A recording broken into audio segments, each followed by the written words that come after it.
Okay, so good morning everyone. Happy Friday. And welcome to Toowoomba's second Creative Mornings meetup. I am very delighted and honoured to be able to talk to you all today, and to be completely honest, quite nervous. And on that point, if you see a red splotchy rash creeping up my neck and onto my face, do not be alarmed. I'm not having an allergic reaction. I'm not contagious. There's no need to call an ambulance. When I'm feeling particularly passionate and or nervous about something, my body's way of responding to this is to break out in said rash, which, as you can imagine, makes me feel even more at ease in these types of situations. I did many school presentations with, "What's happening to her neck?" being yelled out. So I always find it best to be one step ahead and just let everyone know what's going on. Right. So now you know one of the most embarrassing things about myself. Allow me to explain a bit more about myself, my upbringing, and why I am here today. So I would describe my childhood as wholesome, loud, and fun, with a family-centric heartbeat. I was born in Toowoomba and I grew up on my grandparents' lucerne farm down on Flagstone Creek Road, along with my parents, my 4 siblings, and 21 cousins who all lived within walking distance, hence the loud and fun. My parents both worked hard to send us 5 kids to Highlands College, or formerly known as Christian Outreach College when I went, which meant that there wasn't much money, if any, left over for extracurricular activities or things.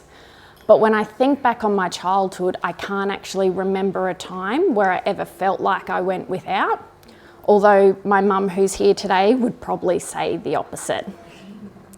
It's really only sunk in since I've had kids of my own how much they actually did go without in order to provide for us kids. And yes, only one boy, so my poor brother, or fortunate brother, depending on how you like to look at it. So I love school. In fact, there's a story that my dad still loves telling to this day about the year that I asked my teacher for extra homework. I was a law-abiding student for most of the time, had a lot of friends, and got good grades. Sport was definitely not my forte, but I still participated, and I was always the loudest one on the sidelines cheering other people on. In fact, a few years ago, I went back to the school for an awards night, and I joined in on the singing, well, it was more like yelling, of the war cry for the house that I was captain of. And once it finished, an old teacher of mine turned around and went, "I remember that voice." So I guess you could say I left a pretty good legacy there. When I was 19, I gave up uni, so I was studying here. Turns out studying a Bachelor of Commerce and Political Science was definitely not my thing, and started working for a prominent insurance company here in town. It was during this time that I realised what I loved: simple processes, educating people on their strengths, and helping them overcome their challenges.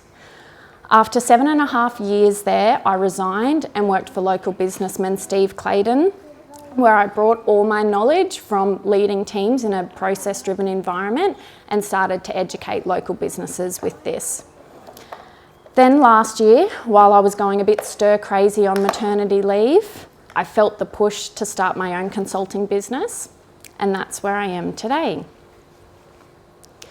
I met my now husband when I was 16 years old. Oh, sorry. And we married when I was 21 years old. We have 3 beautiful boys. I don't know why I'm getting emotional about this. Just the hype from the day, I think it's final. Okay, so if you don't know me already, I cry a lot and I'm okay with that. So there we go. So we have 3 beautiful boys, so Parker, Ronan and Theodore, or Teddy for short. And in October this year, we will celebrate our 9th year of marriage. So I don't have a rags to riches story or I was the naughty kid in school or got kicked out of school story to inspire you with, but I don't want to actually inspire you today. I liken that inspired feeling to be, because I find that inspired feeling to be fleeting. I liken it to when you'd go away on school camp or you go away to a work conference with your colleagues, and while you're away, you're in the moment, you have this sense of we can do anything together, of mateship, and then sometimes there's that moment where you're singing around a campfire together. But then you come home and you go back to school or back to your workplace, and how long does that inspired feeling normally last for? Not long. You get back into the swing of life, and that inspiration you once felt is soon lost. And so you wait for your next trip away to get it back again. So no, my hope for today is not to inspire you. I want more than that. My hope for today is to challenge you. So when Phoebe first asked me to be a speaker, I said yes straight away. I was sent an email detailing the process, and this email also contained the themes for, I think, half of this year. And this theme was one of the ones that I connected with straight away. See, I turned 30 later this year, and since turning 29 last year, I've been on quite the reflective journey about what I've learnt in life so far, mainly from 19 onwards.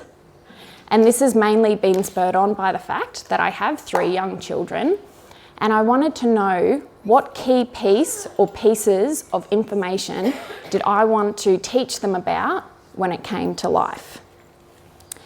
And the answer is this: I want them to create a life preserve, not preserve their life, and I want them to see me doing the same.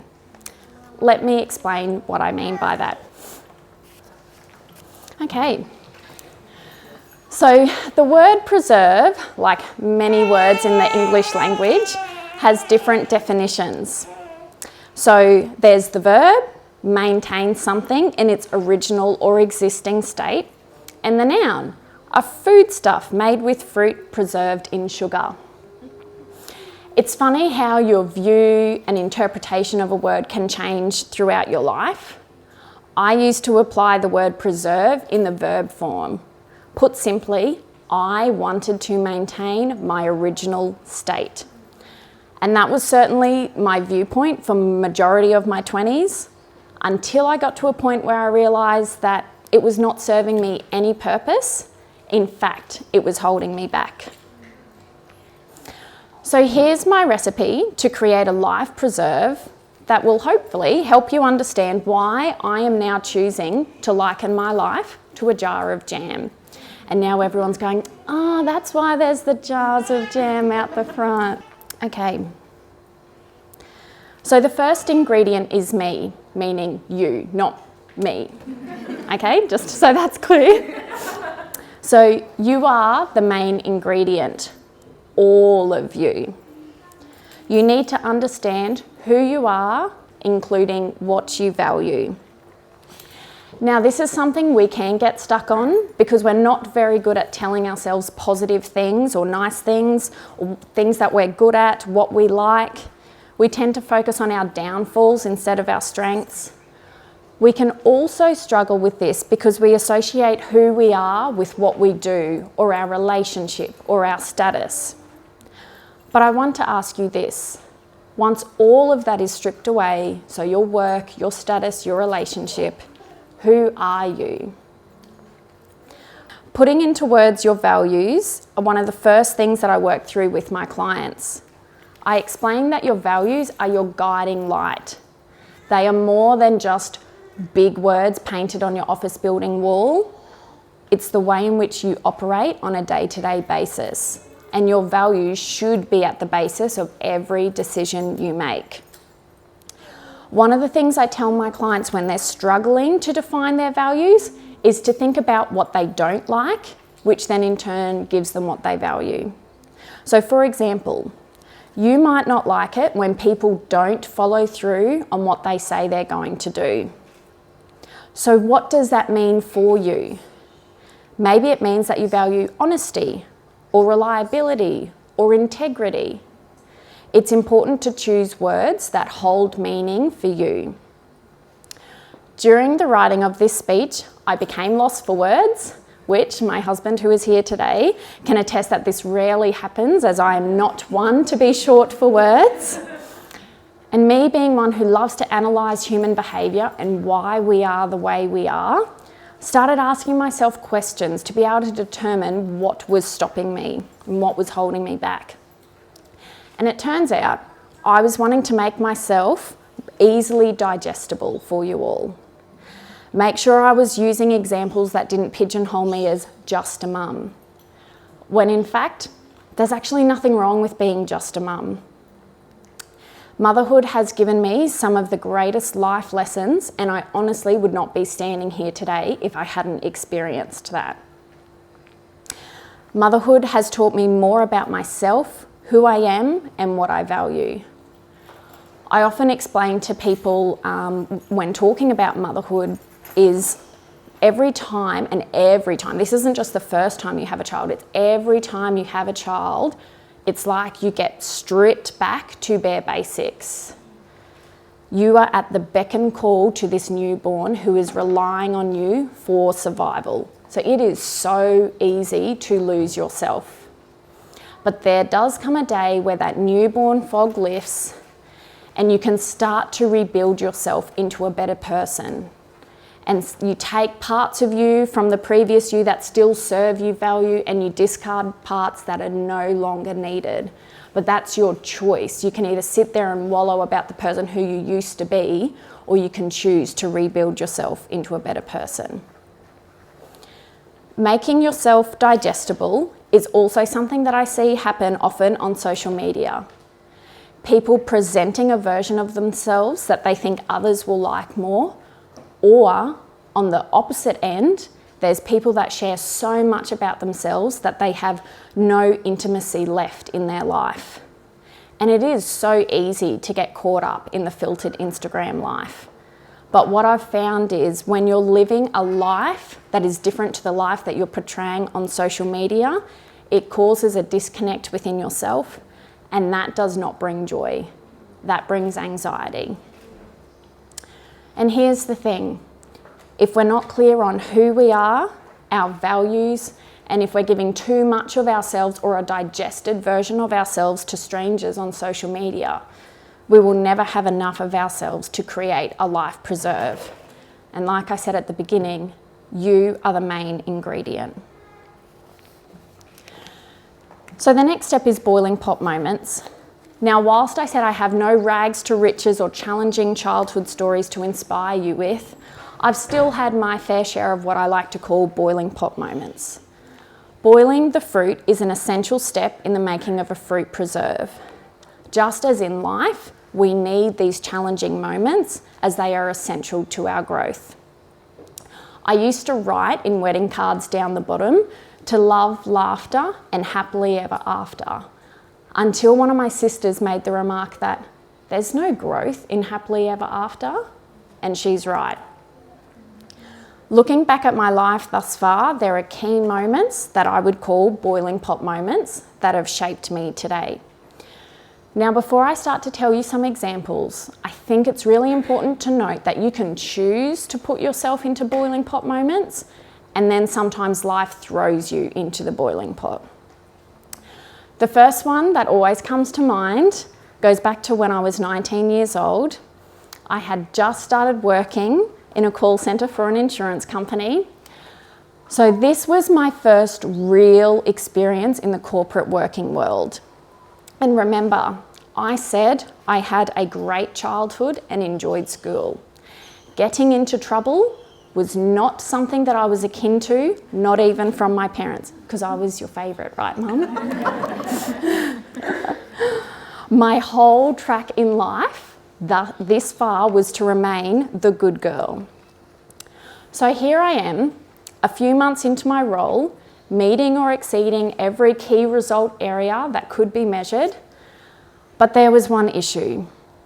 My calls to the support officers were through the roof.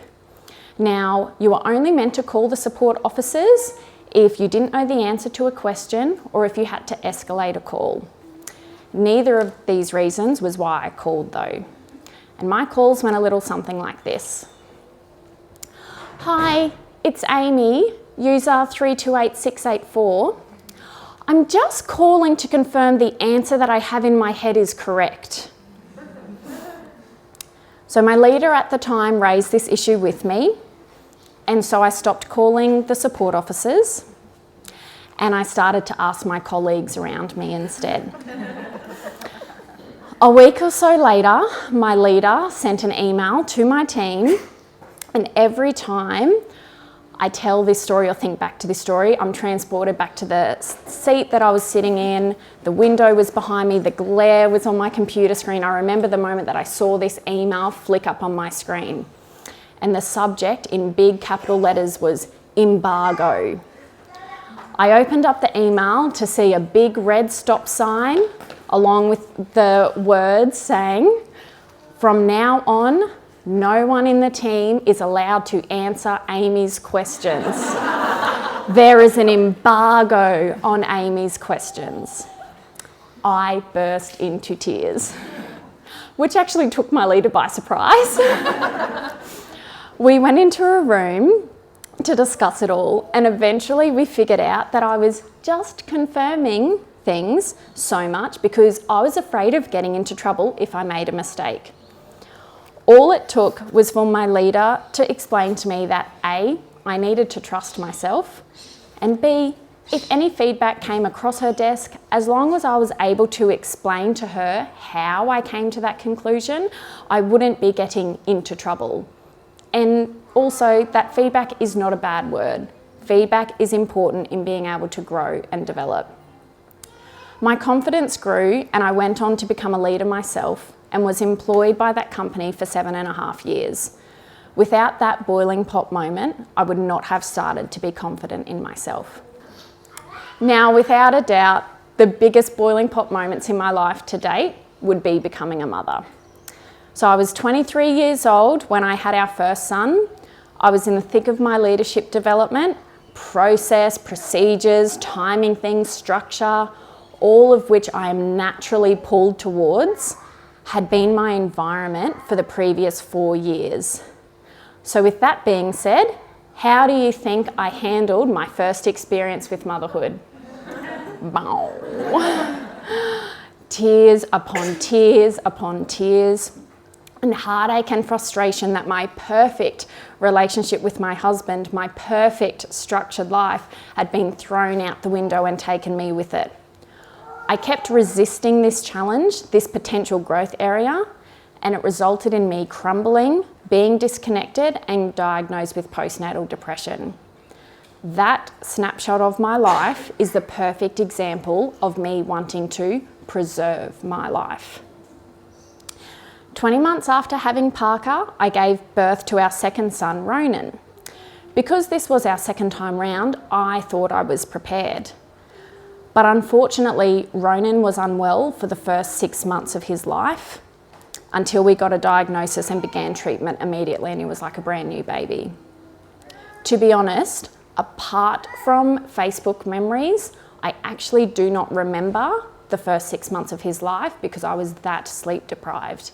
He was waking every hour, on the hour, in pain. When you're in the thick of it, you really understand why they used to use sleep deprivation as a form of torture in prisoner of war camps. And that's actually one of the reasons why we have a 3.5-year age gap between Ronan and Teddy, our youngest son, who was born last year and is now 15 months old. My husband and I weren't sure if we could handle a boiling pot moment as hot as that again. The most recent boiling pot moment that I've experienced is one that I'm experiencing right now. Choosing to start a business last year with 3 kids, 5 and under, has led to many "what the heck am I doing" moments where the pot has boiled over. But then I've pulled myself back up, I've I've relied on the solid foundations that I've set for myself and continually challenge myself to look at it as a great chance to have some personal growth. So when was the last time you experienced a boiling pot moment? Or is it time to put yourself in a boiling pot moment? The next ingredient is pectin, which when heated together with sugar becomes a thickening agent. Basically, it's what makes jam jammy.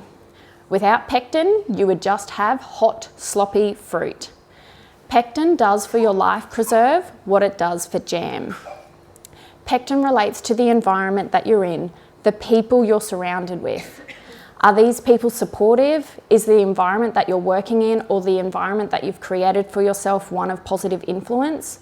Or do you need to reassess who you're around or where you're working? Everyone here today is part of the Creative Mornings community, one based on bringing all different professionals together and sharing knowledge and support.